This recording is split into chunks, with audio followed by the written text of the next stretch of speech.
Bom dia, jovem. Tudo bem com vocês?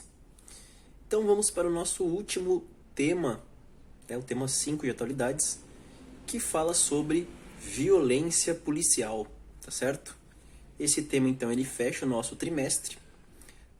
Ele vai estar com uma data um pouquinho mais apertada de entrega de texto do que os outros, por conta de alguns recessos que a gente teve aí ao longo do trimestre, então ele ficou mais ajustadinho com relação à entrega. Então a gente tem que primeiro prestar atenção, como um lembrete, na data de entrega desse texto, né, de finalização aí do debate, que vai ficar para o dia 10 ou no máximo dia 11. Por quê? Porque dia 10 e dia 11 são os dias de recuperação final, né, da nossa escola. E como a gente ficou com esse reajuste um pouquinho apertado, a ideia então é que vocês tenham aí até essa data para entregar tanto o texto 5 quanto os outros textos que vocês estão me devendo, tá bom? Então tem um pessoal aí que está me devendo alguns textos, né, inclusive o texto 4 da semana passada. Entrem ali no Unimestre e deem uma olhada. Quem já entregou tem nota, quem não entregou tá sem nota, tá? Eu também vou fazer uma listinha, vou passar para a coordenação, eles vão entrar em contato com vocês, mas de qualquer forma, quem ainda não entregou, por favor, se organize aí para não ter maiores problemas com relação à nota, tá bom? Então, pessoal, o seguinte, né, o nosso tema aí é violência policial, né? Eu fiz um roteirinho aqui para ter uma linha de raciocínio, espero que vocês entendam, mas esse tema ele vem de encontro, né, praticamente a todos os outros temas que a gente discutiu ao longo do trimestre, né? Se a gente pegar ali, a intenção da discussão dos 5 temas foi meio que amarrar um ao outro, né? De alguma forma, claro que eles às vezes não estão relacionados diretamente, mas a gente tem ali alguns pontos que se relacionem. Então, como exercício final ou exercício mental para vocês, é sempre bom fazer essas conexões, né? Como que um tema se relaciona ao outro, porque às vezes eles podem aparecer ali como uma sugestão conjunta de texto, né? De redação para uma prova de vestibular, enfim. Então é legal, por exemplo, esse texto, né, ou esse tema da violência policial, muito ele está relacionado à questão do racismo, né? Racismo que a gente discutiu lá com o movimento Vidas Negras Importam, né? Foi o nosso tema 2, certo?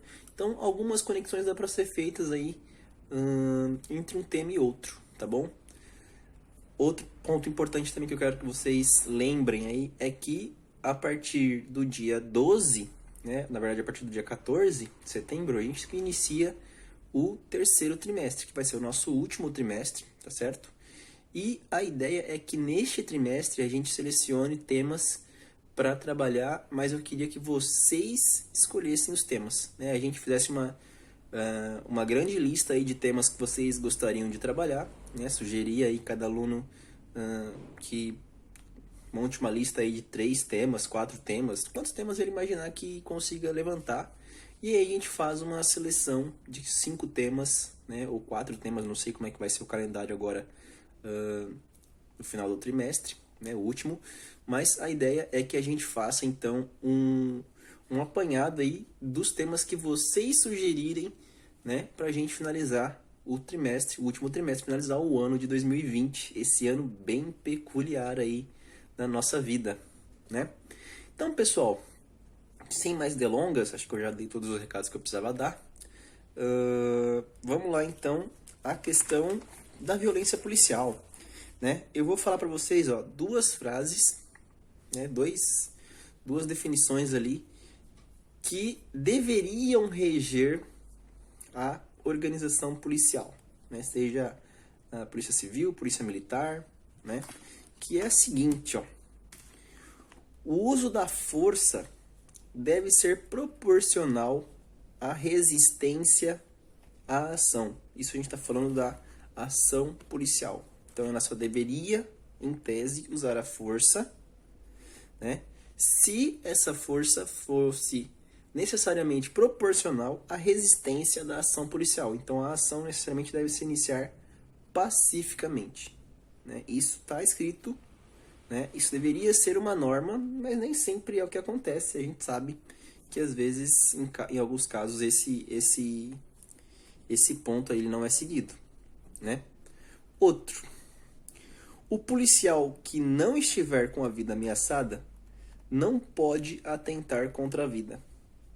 Então são duas situações ali, uma falando da instituição policial, né, que ela, né, não deve exercer força desproporcional numa ação, a não ser que esta força seja resposta a uma resistência, e que o policial não pode atentar contra a vida de ninguém se, né, não estiver ameaçado. Certo? Então são dois pontos aí que, em tese, né, enquadrariam a polícia numa situação de que ela só reage se tiver problema, o policial só reage violentamente se estiver em problemas, em uma situação de problema. Não é unanimidade, não é o que a gente vê. Infelizmente não é o que acontece para todos os policiais, né? Eu vou tentar aqui, em algumas situações, não ser genérico, né? Porque eu não quero cair nessa coisa de tipo, todo policial toda polícia é. Eu acho que não é esse o fato. A gente tem ali, dentro das corporações, dentro das instituições, pessoas que valorizam a vida, que prezam pela ordem social, né? E que justamente tentam seguir essa lógica da não agressão, né? Da reação proporcional, certo? Do cuidado real ao bem-estar e à ordem, certo? Na sociedade. Agora, vamos pensar o seguinte, né? Pensando na violência agora. Onde é que essa origem? Então, vamos pensar historicamente aí, puxar, fazer uma reflexão. De onde vem essa origem, né? Se existe uma origem, de onde viriam esses sinais da brutalização ou das reações violentas do corpo policial, da instituição policial? Infelizmente, né, boa parte dessa construção da brutalização institucional, né, da transformação do agente público de segurança, ou seja, o policial, em alguém violento, vem de um processo histórico. Né? Como tudo, se a gente for pegar tudo que a gente discutiu hoje, ou até hoje aqui no trimestre, todos eles basicamente vêm de um processo histórico. A gente vive uma história que ela não é mágica, né? Não acontece de um dia para a noite. Todos os processos eles são construídos historicamente. E a violência policial também é um desdobramento disso. A violência policial ela também vem sendo construída, praticada, legitimada ao longo da história por determinados processos, certo? Agora, quais seriam esses processos que vão brutalizando, né, a reação policial no nosso cotidiano, certo? Primeiro, o pensamento por trás da instituição, né? E aí vai dar margem para um outro debate que eu vou citar aqui rapidamente, mas o pensamento por trás da instituição policial, principalmente a polícia militar, é que o cotidiano de combate ao crime, à desordem, ao que for, né? O que eles enfrentam na ação é pautado ou baseado num pensamento de guerra, né? Então, para o policial militar, principalmente o militar, quando ele sai na rua para exercer sua função, ele automaticamente se coloca em situação de guerra. Ele foi treinado para encarar a ação policial, o cotidiano policial, como um cotidiano de guerra. Onde é que está o erro? Fala para mim. O erro está aqui. A nossa vida nem sempre é guerra. Mesmo dentro de uma comunidade, se você já entra com essa intenção, né, todo mundo se transforma em seu inimigo. é a lógica que, por exemplo, beleza, você subiu o morro lá da Mariquinha, o morro do Macaco, o morro do Dendê, o morro do Alemão, sei lá, vários morros famosos aí, em várias músicas. Quando o policial entra e sobe esse morro por uma operação, ele automaticamente já entende que ele está em situação de guerra. E nem sempre é isso. E outra, se você está em situação de guerra, você coloca todo mundo como hostil. E todo mundo sabe que muita gente ali, né, a maioria, inclusive, das pessoas que vivem nas comunidades não são ligadas ao crime, não são ligadas a organizações criminosas. Né? As pessoas moram ali por outras condições, né? Elas não escolhem ser coniventes com a criminalidade. A realidade está ali, né? A bandidagem, ela frequenta, ela convive, ela vive, ela nasce no morro, nem sempre só no morro, né?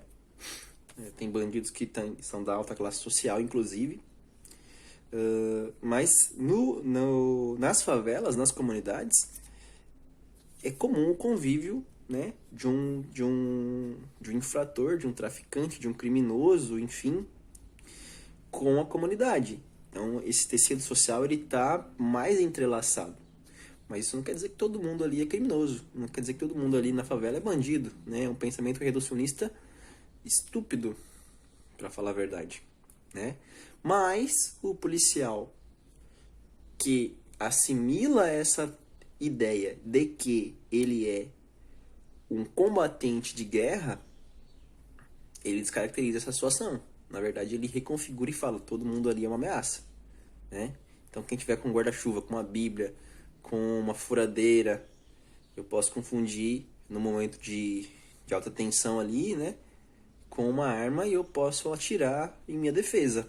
Então ele distorce esse argumento, esse ponto, essa situação, ela distorce aquela percepção de tipo, tô seguro, não tô seguro, né? Posso reagir, não posso reagir, né? Que foi uma das coisas que eu falei ali primeiro. Mas tá, como é que a gente resolveria isso? Mudando ou humanizando, né, os princípios do treinamento da polícia. Alguns falam na desmilitarização da polícia. Né? Tem argumentos a favor, tem argumentos contra. Ou em você segmentar ações, né, segmentar esquadrões dentro da polícia para determinadas operações mais ou menos graves. Eu acho que é interessante, né? Essa desmilitarização, ela ganhou um fetiche quase que ideológico, né? A gente está entrando muito no campo dos debates ideológicos, porque a sociedade está polarizada, mas é um debate interessante que não precisa chegar nesse ponto da desmilitarização plena, mas pelo menos na desconstrução mental, né? Na desconstrução do argumento que torna aquela polícia cada vez mais militarizada, cada vez mais em contexto de guerra. Essa guerra contra as drogas, por exemplo, a gente vê que não dá tanto resultado. Prender droga não para o tráfico. Vai diminuir, vai dar algum desfalque ali, vai dar algum problema, vai dar alguma baixa na renda deles? Vai, mas não vai acabar com o problema. O problema não é a apreensão, o problema não é o traficante, o sistema, né, social, né, o tecido social que legitima isso tudo, as leis, enfim, é que vão colocar essa guerra, né, essa situação onde muitas vidas são perdidas, às vezes a troco de nada, né? Infelizmente. Agora, é o único problema, né? Esse pensamento militarizado, esse pensamento de guerra, que coloca o outro como inimigo, que justifica eu me defender em uma situação de medo, né, de tensão. Eu acho que não é o único. Na verdade, eu acho que esse é o mais fácil de resolver, inclusive. Outro, né? A polícia, ela entra na nossa sociedade, ela é construída na nossa sociedade dentro de um processo civilizatório, né? A sociedade foi se civilizando, foi se organizando em grupos, né? Foi se organizando em hierarquias e a polícia surge como um braço do Estado, né, do Estado de Direito, para coibir atos ilícitos, coibir a violência, né, coibir a sociedade de atos que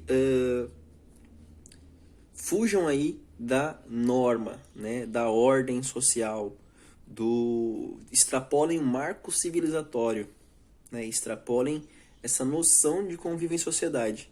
Só que, por outros fatores, essa ideia de coibir, né, ela também é extrapolada às vezes numa manifestação, né, numa situação ali de desacato, por exemplo, né?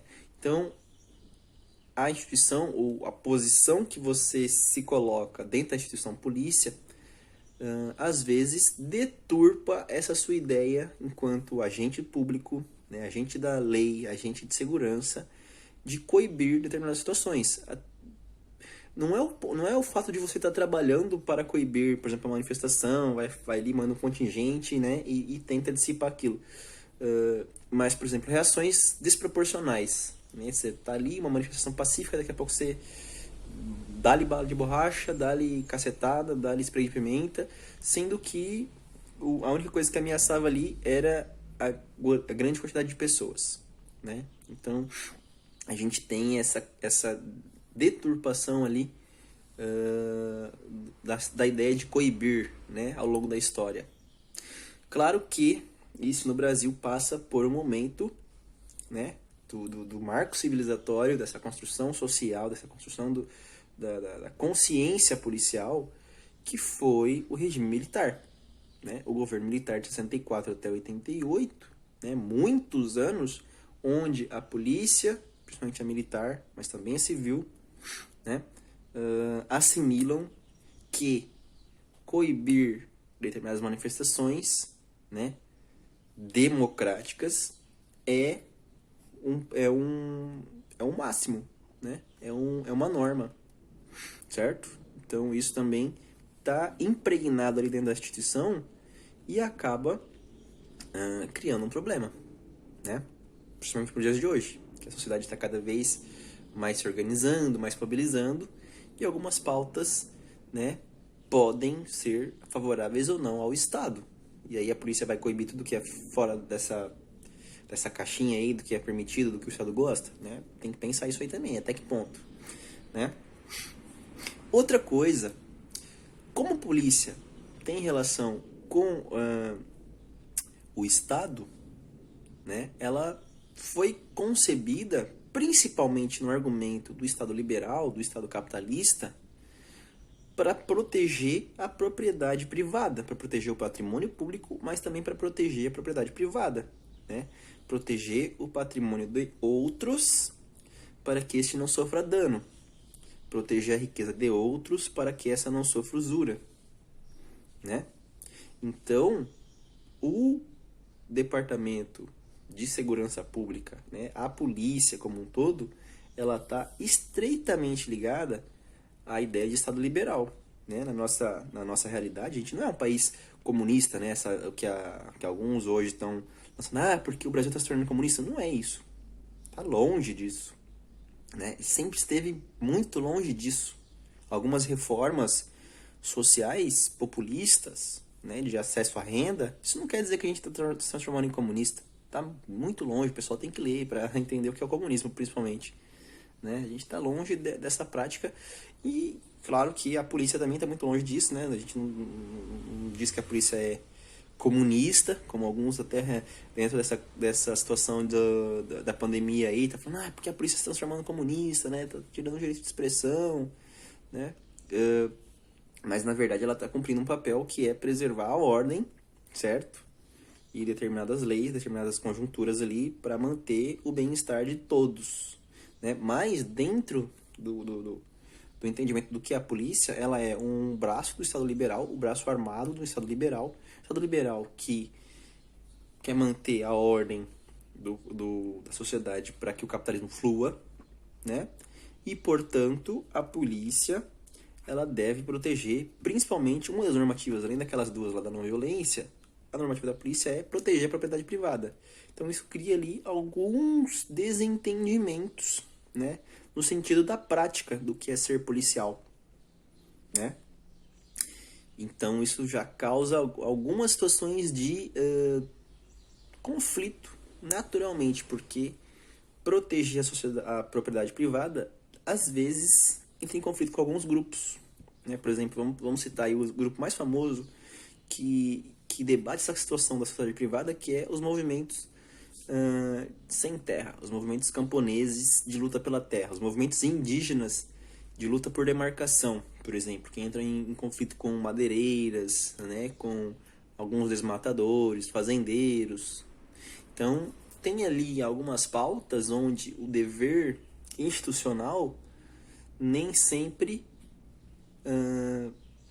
parece lógico, né, dentro de uma sociedade que é democrática, para o exercício da segurança, né, da manutenção da ordem, certo? Então tá, vamos lá.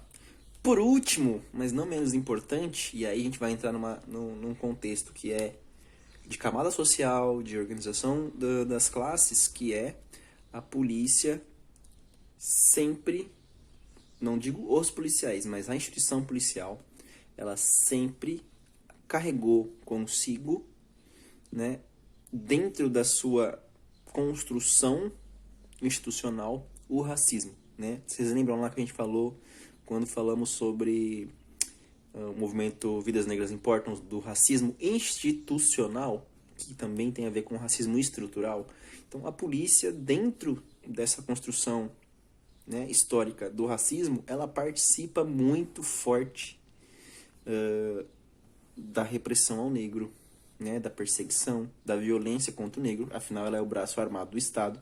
E a gente sabe, se conhecer um pouquinho da nossa história, que durante o século XIX e século XX, né, naquela transição entre a abolição da escravatura e a proibição do tráfico negreiro, né, a polícia ela foi utilizada para reprimir, né, e para perseguir os negros. Né? O processo, por exemplo, de abolição da escravatura colocou 100%, 95%, não sei dizer, mas majoritariamente os negros em situação de exclusão, né? Em situação de não terem renda, não terem trabalho, porque eles acabaram de ser transformados de escravos em pessoas livres e os donos daqueles antigos escravos literalmente pegaram um ranço, né? Eu não vou contratar um negro que até então era escravo, era um objeto na minha propriedade, por que eu tenho que pagar um salário para eles? Né? E aí vieram aquelas primeiras ondas de imigrantes europeus, né? No final do século XIX. Outra, a sociedade brasileira, né? Que tinha ali os portugueses como base até então, né? E depois os italianos, enfim, os alemães, que vieram ali para povoar o interior do país. Essa sociedade construiu uma mentalidade de embranquecimento da população. Por quê? Porque até então, majoritariamente, nossa sociedade era negra. Né? Em quantidade, o que tinha mais aqui era negro, assim como na América Central. Né? Mas essa ruptura, né, das leis, olha, vamos libertar os negros, né? Vamos libertar os filhos dos negros, vamos libertar os negros com mais de 60 anos.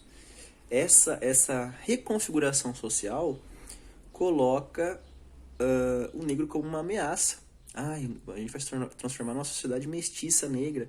E na cabeça dos colonizadores isso era praticamente uma blasfêmia. Né? Então houve explicitamente uma tendência ao branqueamento populacional brasileiro, né, nesse período entre o século XIX e o século XX. Tá? E isso necessariamente vai ter ali os seus desdobramentos dentro de uma instituição policial, né? Que vai enxergar o negro como inferior, como uma ameaça, como um criminoso, como uma pessoa que deve ser reprimida porque potencialmente é uma ameaça para a sociedade branca. Parece um pensamento estúpido, na minha cabeça pelo menos sou estúpido, mas é histórico, né? Isso é real. Houve sim perseguição ao grupo de pessoas negras e pardas. Houve historicamente esse movimento de exclusão, de retirada dessas pessoas da sociedade. Por isso que, majoritariamente, negros convivem nas periferias, nas favelas, né? Por isso que o povo preto está ali, né, excluído da sociedade, não digo todos, mas uma boa parte de quem vive na favela é negro porque, historicamente, os seus antepassados foram colocados em situação de exclusão, em situação de marginalização social, em situação de separação mesmo. Houve quase que uma parte, claro que, né, no Brasil esse processo também não foi tão gritante como em outros locais, mas houve ali uma situação de separação de negros e brancos, a gente pode chamar de um apartheid, né? E isso cria dentro da instituição policial alguns estigmas que hoje são difíceis de superar, né? Se você somar todos os pontos, principalmente aquela questão da mentalidade de guerra, com essa questão do racismo institucional, né, com outra questão da proteção da propriedade privada, a polícia ela vê o pobre, o negro, o favelado como o inimigo de guerra, como aquele que deve ser atacado, como aquele que deve ser subjugado. E isso deve ser reconstruído, isso não deve ser mantido como norma numa sociedade moderna, numa sociedade que procura integrar as pessoas, numa sociedade que procura atender a todos os interesses sociais, por mais conflitantes que eles sejam, né? Então, esse é o ponto inicial ali do nosso debate. Perseguição, mentalidade de guerra, né? E uma concepção de propriedade privada que às vezes não bate com todos os interesses sociais. Pensa, por exemplo, tem uma lei que é bem característica do nosso país, né, e que em algumas cidades, teve alguns anos atrás, no interior de São Paulo, uma cidade que ainda mantinha essa lei vigente, né, que é a tal da lei da vadiagem. A lei da vadiagem é o seguinte: era permitido ao policial conduzir a delegacia pessoas que eventualmente estivessem vagando na rua, né, estavam vadiando na rua, no ócio, sem emprego e sem função nenhuma. Essa era a tal da lei da vadiagem. Se você estava ali na rua, andando de boas, sem uma função, sem propósito nenhum, se o policial te abordasse, falasse: policial, eu tô aqui vadiando. Isso era um crime menor, mas era um crime, né? Então você era conduzido à delegacia para ser fichado, para maiores esclarecimentos. E pensa, historicamente, numa situação onde parte da população ela foi excluída, foi retirada da possibilidade de conseguir emprego, quem eram as pessoas mais atingidas por essa lei da vadiagem, por essa lei do vadio? Eram os negros, né? O negro que estava desempregado, o negro que estava excluído, o negro que era discriminado, o negro que não tinha mais nada a não ser ou se virar ou ficar no ócio, né? E viver a vida dele ali na míngua. Então, uma lei que acaba explicitando, né, historicamente essa situação é a lei da vadiagem. O cara tá ali, sem muita função social nenhuma, a polícia pode chegar e conduzir ele para delegacia. Se é certo ou se não é, eu não concordo.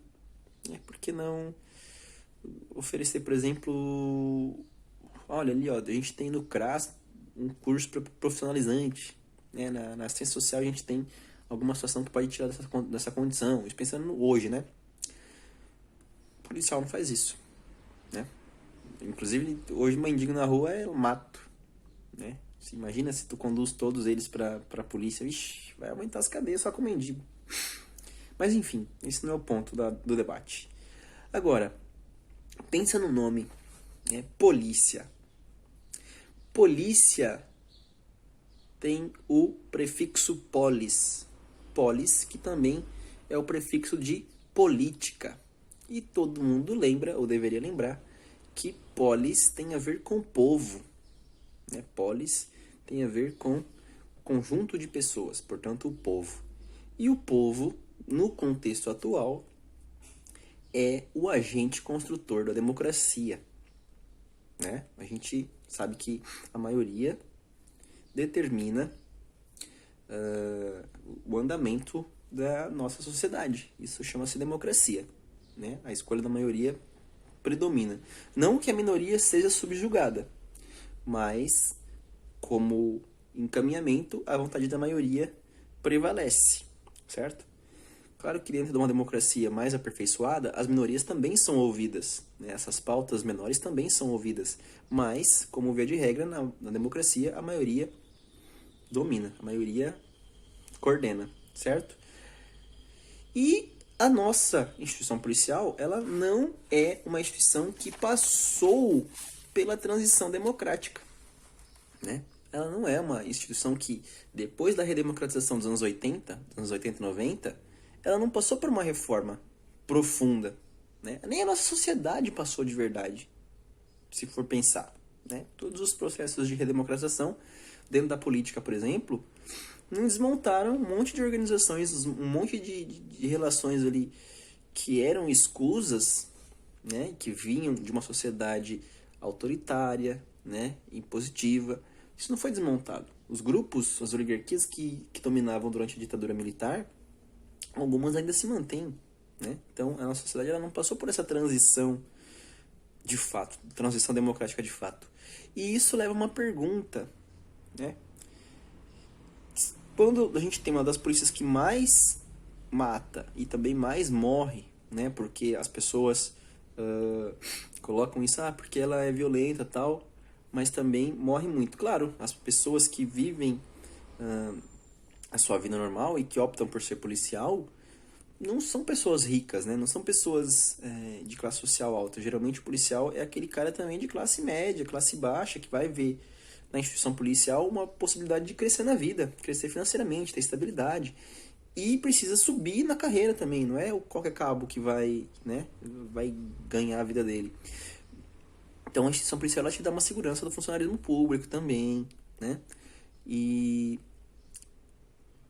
aí, quando você pega o grosso da polícia, as pessoas que morrem, né, que dão a sua vida ali, ele já entra sabendo disso, mas as pessoas que morrem não são pessoas de classe, de família rica, são pessoas normais também, né? Então, essa guerra, ela afeta os dois lados. Claro que a polícia, por ser armada, por ser o braço da força, né, ela pode subjugar pessoas que não tem nada a ver com a história, pode matar um adolescente, pode matar uma mãe, pode matar um cidadão comum ali, porque ela coloca essa situação mental na cabeça dela como uma situação de guerra, né? Mas ela também está sujeita a morrer, né? Infelizmente, né? As pessoas morrem no serviço, o policial morre em serviço, morre fora de serviço, que é um dos principais problemas hoje no nosso país, policiais que morrem fora do serviço, né? Eles são marcados pelos traficantes, pelos criminosos e acabam sendo executados porque esse policial, ele é policial 24 horas por dia,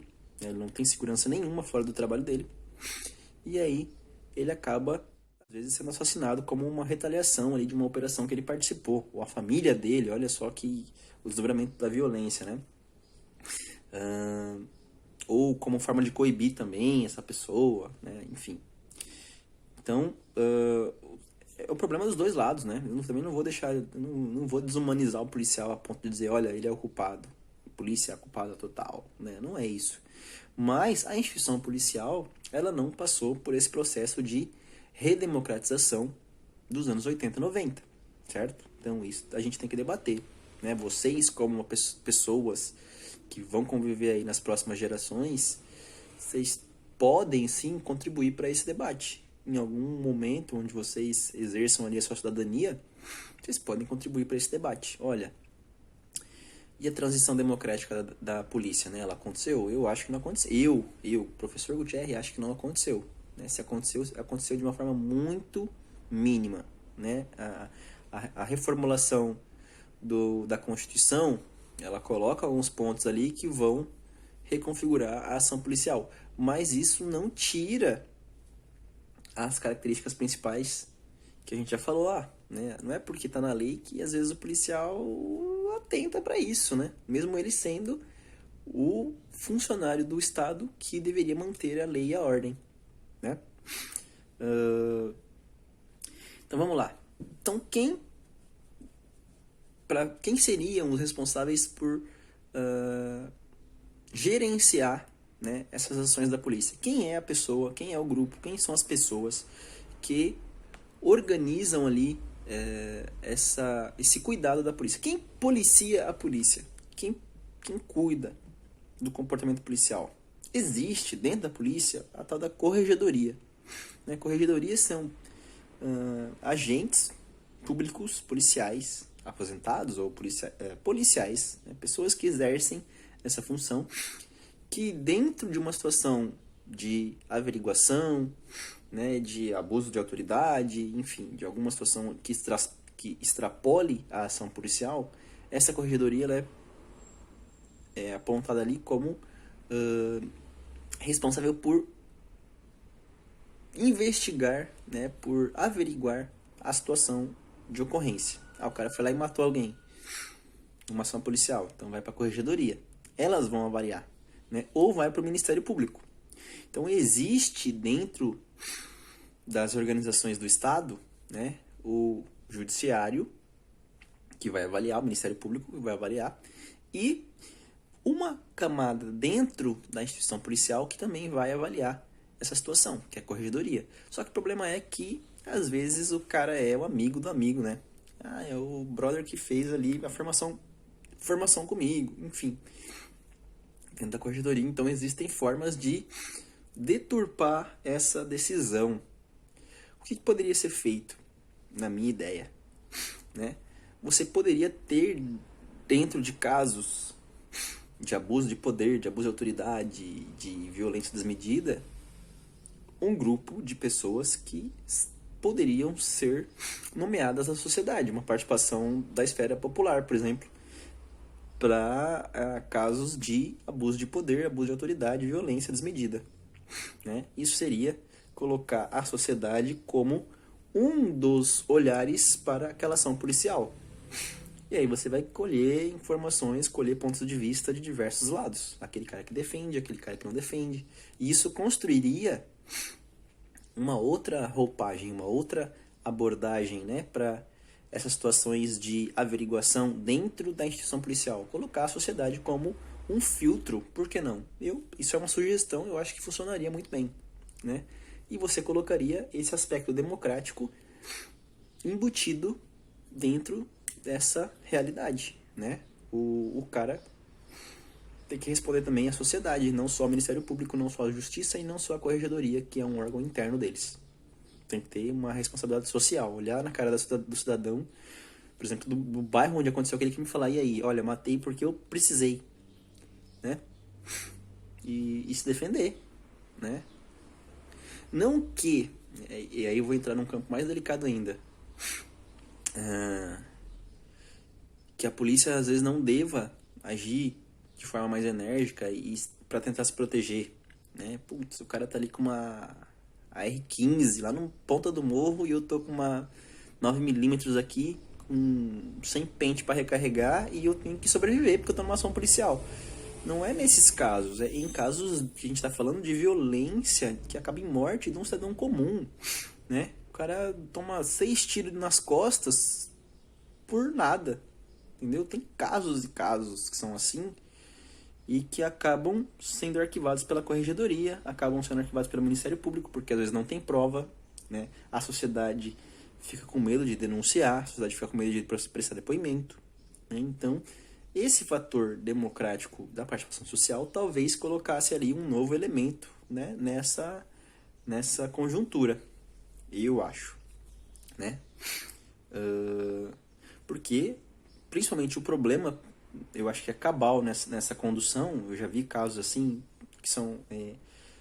que aconteceram com pessoas do meu convívio, né, nem aqui no Sul, foi quando eu morava em São Paulo, de leniência da cadeia de comando, né? O cara matou uma pessoa por motivo banal, um policial, né? Matou uma pessoa numa abordagem policial e foi afastado por um tempo, foi deslocado a cargos administrativos e depois se descobriu, né, que ele voltou ativa e se descobriu que dentro da cadeia de comando dele, as pessoas que poderiam, né, tirá-lo da polícia ou não, ou colocá-lo numa situação de ser preso ou não por má conduta, enfim, foram passivos, né, com essa ação e o cara voltou à sua vida normal, né, matou uma pessoa ali por nada, né? E eu sei da história, então eu seria essa pessoa da sociedade que fala assim, ó, o cara matou por nada, né? E precisa responder isso criminalmente. É um homicídio. E o cara voltou ativo ali, porque dentro da cadeia de comando dele tinha um cara lá, brotherzão dele, que falou, não, isso aí não foi nada, isso aí acontece. A gente tá sujeito a isso. Porra, mas tirou uma vida, né? Uma pessoa jovem, uma pessoa que tinha uma vida pela frente e fica por isso. Tem que responder de alguma forma. Enfim. Se a gente for pensar, né? Por que chegou a esse ponto? Basicamente porque todo treinamento, toda conscientização, toda formação profissional da polícia, ela vem cada vez mais passando pela desumanização, o treinamento, né, a brutalização, a desumanização. Por quê? Porque eles querem chegar a formar aquela pessoa, ela passa numa porta, ela fala assim, agora eu sou policial. Então ela muda uma chavinha na cabeça dela e vê todo mundo como um inimigo, né? E isso é preocupante. Como é que uma pessoa, simplesmente porque agora veste uma farda, encara todo mundo como potencial inimigo de guerra, né? Desumaniza, brutaliza no treinamento. As pessoas são submetidas a situações extremamente vexatórias, né? São humilhadas para treinar. E isso abala o psicológico da pessoa, né? Por que a gente tem que ter uma polícia que é assim? Toda a polícia, não são grupos, né? Por que a gente tem que ter uma polícia que passa por essa situação? Certo? Por quê? Que eu não acho lógico, eu não acho inteligente treinar pessoas armadas, né? E fragilizar o psicológico dela, porque às vezes a pessoa quebra o psicológico, a pessoa não é um paredão invulnerável, né? O psicológico dela pode ter ali alguma deterioração nesse processo, né? Isso não é inteligente. Vai dar margem aí para excessos na sua função, o exagero da função. A pessoa pode acabar cometendo uma execução, né? Porque está ali sendo justiceiro, né? Ela pode cometer abuso de autoridade, pode intimidar, inclusive pode intimidar e executar alguém numa abordagem, né? Acontece. Eu não estou sendo sensacionalista aqui, né? Acontece, infelizmente, né? A gente está cansado de ver casos aí na mídia, certo?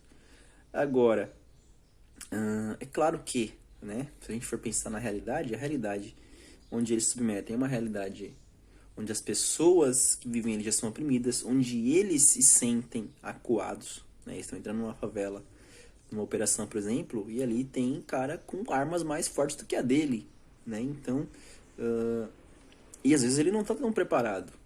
Ele está ali com o seu coletinho, com 2, 3 amigos ali numa operação, ou com 10, 15, e eles têm que sobreviver e tudo parece hostil, né? A nossa sociedade é uma sociedade que vive em crise, né? E se a gente for pegar nos últimos anos, a crise econômica, crise social, crise financeira, crise institucional, né? Crise política, crise sanitária. Então a gente está acumulando uma série de crises que também colocam a polícia nesse contexto de estímulo da resposta agressiva, do estímulo da resposta emocional alterada, certo? E que vai tender aí à barbárie, né? Que vai tender a essa massificação ou a essa amplificação da noção de que tudo que está sendo cometido dentro de uma comunidade, por exemplo, claro que não tudo, né? Mas generalizar que tudo que é ali é crime, ou todos que estão ali são potenciais criminosos, né? Entra naquela ideia do preconceito. Olha, todo favelado tende a ser criminoso, né? Tem que tomar cuidado, porque ele pode estar ali com uma arma, ele pode me matar. Então essa construção ela é tão rasa, ela é tão absurda, mas ela está dentro sim da cabeça da maioria dos policiais, não digo de todos, mas da maioria. Infelizmente essa construção ela foi embutida e tem pessoas que vão para a instituição já abastecidos dessa ideia, né? Vou ser um combatente do crime, eu vou lá matar gente na favela. Olha que absurdo, é uma construção absurda. Mas agora a sociedade às vezes consente com isso, né? A gente pega ali, ó, o cidadão comum, ele é sobrecarregado de informações que colocam, né, o medo, a histeria, essa questão da criminalidade está crescente, né? Constrói-se uma fábula em cima dessa situação. Agora, quem faz isso? A televisão. A televisão, as redes sociais, os programas sensacionalistas, né? Os da Atena da vida, os Brasil Urgente da vida, os programas policiais, Polícia 24 Horas, né? Eles constroem toda uma narrativa do medo que faz com que parte da população também aceite esses desmandos, aceite essas ações desproporcionais, né? Porque todo mundo fala, mas eu posso ser sujeito a isso aí, eu posso tomar uma bala na cabeça saindo para comprar um pirulito no mercado, né? Pode acontecer? Pode, mas não vai acontecer com todo mundo, não é uma regra social, né? Nem mesmo dentro da periferia, né? Periferias, geralmente, os grupos criminosos, eles têm ali uma questão moral que às vezes é deturpada também, mas as periferias, os grupos criminosos, eles acabam até criando aquela questão de proteção da sua comunidade, até porque eles não querem ser denunciados, eles não querem ser caguetados, eles não querem ser entregues, né? Então eles protegem quem está próximo, ou mesmo ameaçam, né, quem está próximo, para se proteger ali dentro daquela condição da favela, certo? Mas isso é um outro ponto que a gente pode debater em um outro momento, né? Mas que também não legitima sair metendo bala em todo mundo. Fala assim, entra pra casa, senão você vai morrer de bala, né? Em qualquer ação policial que seja. Eu acho que existe uma desproporção e um despreparo ali muito grande hoje na nossa polícia, né? Infelizmente. E onde é que está o problema? Onde é que está o problema, então, institucional ou da polícia em si? O que falta, né, para melhorar a polícia como um todo? E outra, a gente tem uma tendência de que tornar melhor a polícia é aumentar o contingente, aumentar o armamento, qualificar o armamento. E isso geralmente leva a um aumento da letalidade, né? Você qualificar a polícia, quantificar o armamento, né? Aumentar a quantidade de armamento, geralmente leva a um aumento da letalidade da polícia. Isso está errado.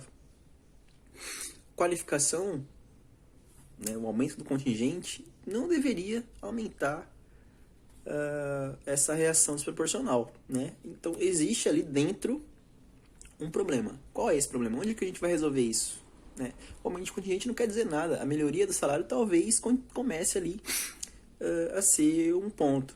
A melhoria dos treinamentos ou a mudança dos treinamentos, né, e transformar a polícia em determinadas, olha, ações especiais, ações contra o crime, ações, enfim, né, qualificar grupos e não colocar todo mundo na mesma pressão, na mesma situação, né? Colocar policiais que às vezes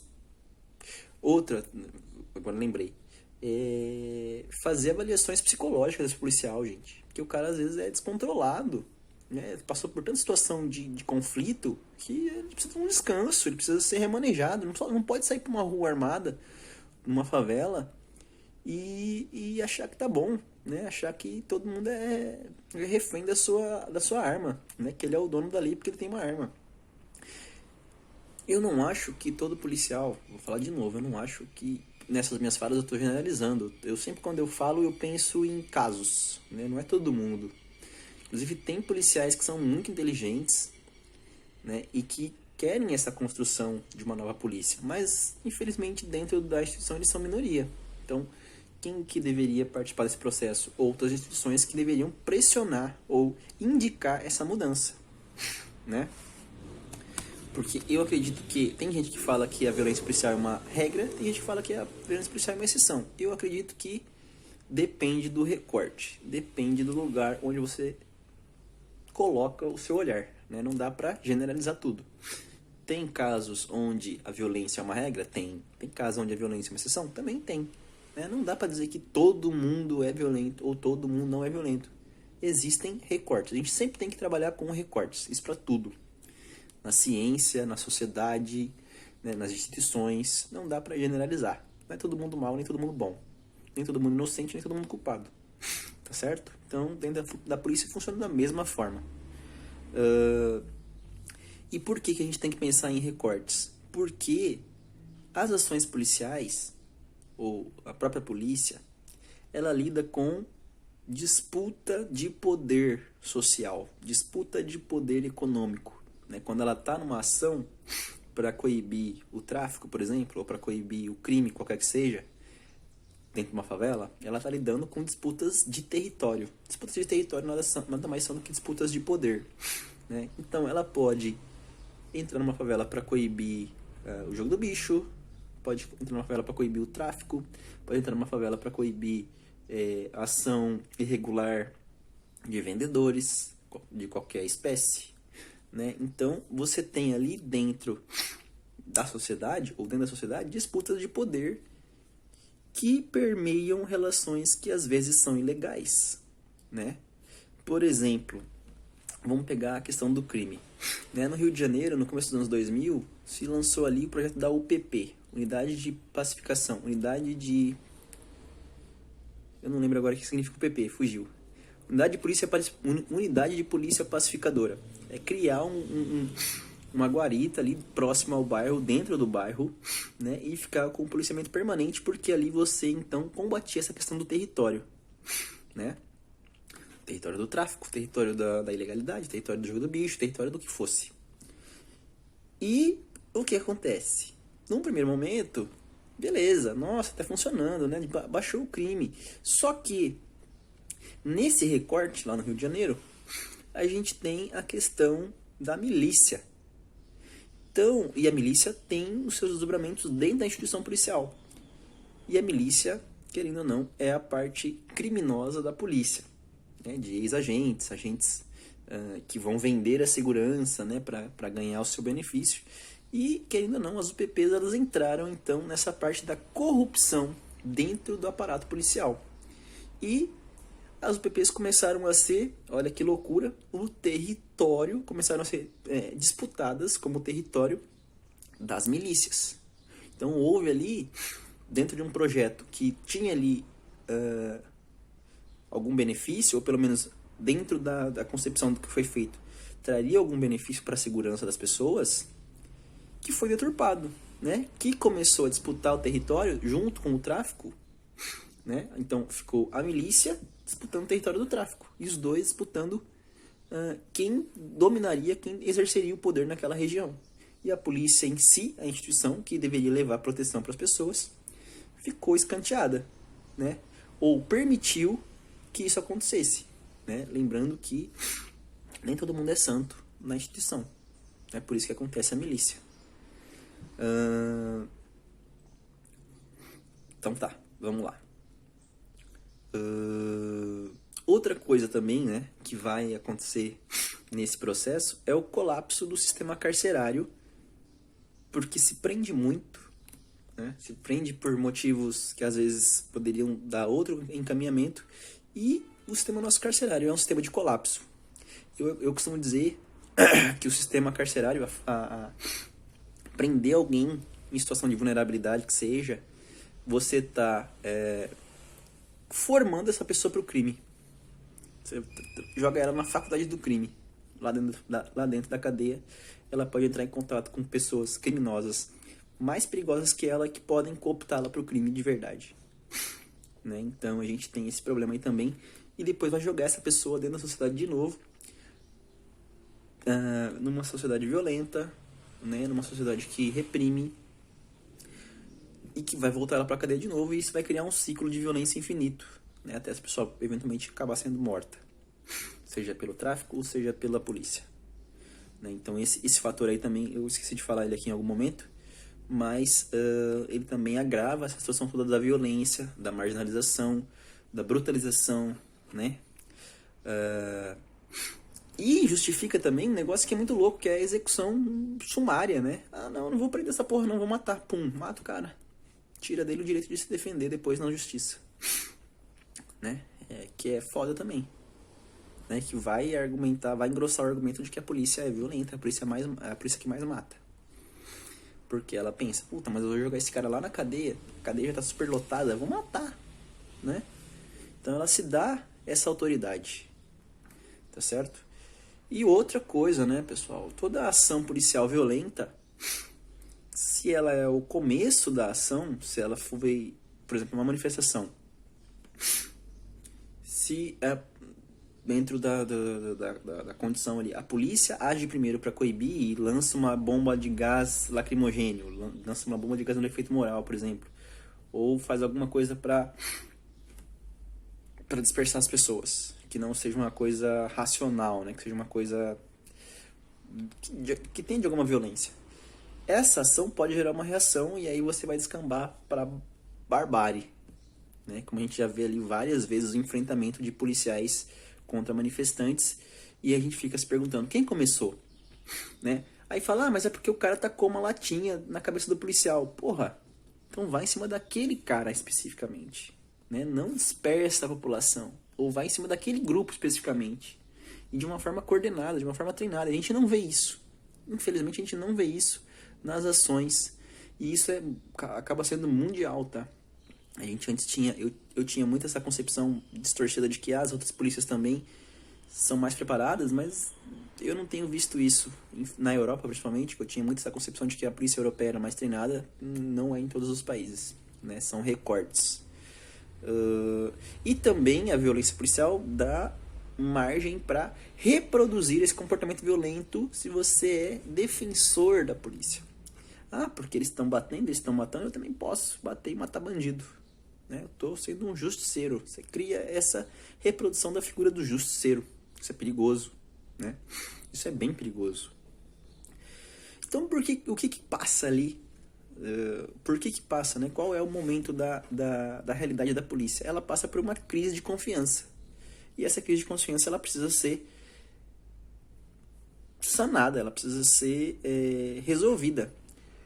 Hoje a gente vive numa conjuntura, num governo federal, né, que passa pelo estímulo dessa brutalização, né, isso é um momento histórico, só vai passar, mas infelizmente, ou para quem concorda bem, mas eu não concordo.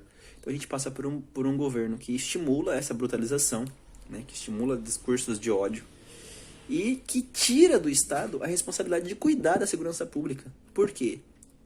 Porque está aumentando a liberdade para portar armas. E daqui a pouco vai aumentar a liberdade para utilizar essas armas. Né? Então, tira a responsabilidade do Estado. Porque o policial sozinho não dá conta. Tem que armar a população para ela poder se defender sozinha. Mas quem que deve cuidar da segurança pública? O Estado. Não é a sociedade. Não é a sociedade que tem que ter uma arma para se defender. A nossa sociedade nem está preparada para isso. Né? Existem feminicídios, existem disputas por motivos banais que acabam em morte porque o cara tem uma arma. Então, isso é errado. Na minha concepção, isso é errado. Eu sou a favor do armamento? Até certo ponto, até sou. Eu gostaria de ter uma arma. Mas eu sei que eu não vou usar essa arma para qualquer motivo estúpido. Né? Mas não é todo mundo que pensa assim. Infelizmente. Certo? E não é armando a população que você vai melhorar a segurança pública. Eu acho que não é essa a saída principal. Não vai tirar a carga da segurança pública. Tá? Então, eu acredito que baixar essa letalidade policial, ela é possível. Né? Mas é uma pergunta. Será que baixar a letalidade policial é possível? Nas ações? Baixar essa violência, ela é possível? Eu acho que é possível. Como? Trabalhando principalmente a sociedade e as pessoas que vão no futuro integrar essa corporação. E as que já estão ali precisam ser retreinadas, precisam ser reorganizadas, precisam ser repaginadas. Né? Por onde passa isso? Reformas sociais profundas. Primeiro, estimular a cultura. A cultura é um dos principais argumentos para se combater a violência. Né? Acesso à cultura vai tirar o morador da favela da situação de violência e pode também aproximar a sociedade da polícia. Né? Ações culturais que envolvendo a polícia, por exemplo, eu acho ótimo. Né? Tem vídeos na internet assim, ó, do policial tocando um pagode na favela. Tipo, massa, tá ligado? Você humaniza, ao invés de desumanizar, você humaniza a pessoa. Você dá a ela essa possibilidade de interagir com a comunidade. e não transformar ela num vilãozão para a pessoa que é da periferia, e nem tornar ela, para si, né, o justiceiro da humanidade. Ela é uma pessoa comum, ela tem vida, ela tem gostos, ela sabe cantar, ela sabe dançar, ela pode interagir, ela pode dar aula de pintura, de desenho. Ela é uma pessoa comum. Então a cultura é um traço fortíssimo que deveria ser estimulado para desconstruir essa cultura da violência. A gestão pública e a segurança pública precisam ser aperfeiçoadas, isso é fato. A gente tem um colapso hoje da gestão pública da segurança e da própria segurança pública como um todo. Aí vai pegar sistema carcerário, né, instituições da corregedoria, as hierarquias policiais, enfim, vai pegar tudo. Né? Precisa se investir, felizmente, né, em planejamento, inteligência e tecnologia na polícia. Né? Pensar em outras formas de vigiar, da vigilância, da manutenção da ordem, que não seja a aplicação da força. Né? Então precisa se investir em planejamento, inteligência e tecnologia. Precisa se aumentar o contingente, né? Aumentar a quantidade de policiais, mas tem que ser policiais treinados. Policiais que não estejam ali passíveis à corrupção, né? Passíveis a essa disputa de poder. Qualificar a instituição no sentido operacional, né? Aumentar o contingente, mas também dar segurança para essas pessoas, criar meios de proteção para essas pessoas que se submetem a combater, né? A uma realidade que já está em colapso. Como é que esse cara vai ser jogado ali numa realidade que ele entende como brutal, né? E ele está dentro desse jogo, ele pode ser morto também a qualquer momento. Então temos que aumentar o contingente e qualificar esse contingente. E aí você tem uma responsabilidade que é social. A sociedade ela precisa se mobilizar para combater esse problema, só que de forma organizada. Então precisa ser uma mobilização com organização, a fim de que seja feita uma construção coletiva. Tá certo? Então a mudança parte da instituição, do governo, mas principalmente da sociedade. A sociedade é que, dentro daquela concepção de polis, daquela concepção de democracia, precisa se mobilizar, precisa se organizar para cobrar essas mudanças. Tá certo? E que também vão passar por outros processos, né? Vai passar por melhoria na educação, melhoria na renda desses trabalhadores, melhoria no cuidado da família desses trabalhadores, né? Então tem uma série de questões ali que podem ser resolvidas e que a sociedade precisa participar desse processo. Ela não pode se excluir, né? Negligenciar a necessidade dela participar, porque entra naquele debate da transição democrática. A transição democrática precisa do povo, e o povo então precisa participar desse debate, né? Dessa mudança. Fechou? Então, pessoal, é isso. Eu vou colocar aqui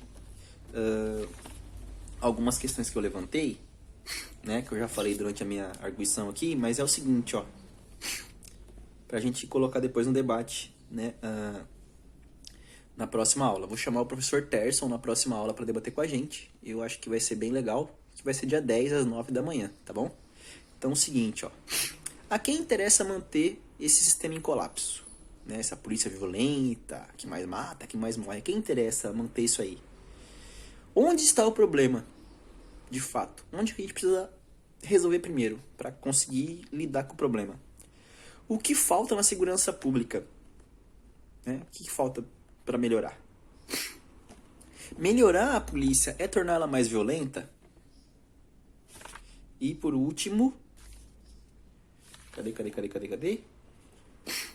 Baixar a letalidade da polícia é possível? Torná-la menos letal, menos mortífera, né? Vamos dizer assim, usando a máquina mortífera lá. Torná-la menos letal é possível? Como? Né? Então fica aí para vocês essas questões, esses questionamentos. Pensem aí, quem quiser já elaborar o texto, manda bala. Se não, a gente tem ali entre dia 10 e 11 para finalizar o texto 5. E aí a gente finaliza as notas de vocês de atualidades, tá bom? Então é isso, pessoal. Beijo. Tchau, se cuidem. Boa semana para vocês. E até mais.